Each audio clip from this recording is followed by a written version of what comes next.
বন্ধুগণ, আমি কবি মহিউদ্দিন চৌধুরী মাইকেল আপনাদের সামনে উপস্থিত হয়েছি একটি কবিতা পাঠ নিয়ে। আমার আজকের কবিতার নাম মানুষ বাঁচে।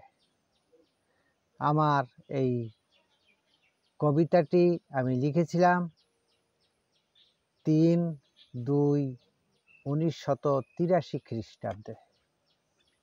পাঠ করছি। একবারের জীবন, অল্প সময়ের জীবন, সীমাবদ্ধ জীবন, আশা অসীম, ইচ্ছা অসীম, ভালোবাসা অসীম, মায়া মমতা অসীম, কিন্তু নিশ্চিত অজানা ভবিষ্যৎ। কে জানে ভবিষ্যৎ? আমার এই কবিতাটি যদি আপনাদের ভালো লেগে থাকে তাহলে দয়া করে আমার এই ইউটিউব চ্যানেলটি সাবস্ক্রাইব করে লাইক, কমেন্ট, শেয়ার দিয়ে পাশে থাকার অনুরোধ রেখে আমি বিদায় নিচ্ছি। সবাইকে ধন্যবাদ। অবিরাম, অন্তহীন, নিরন্তর পথ চলা।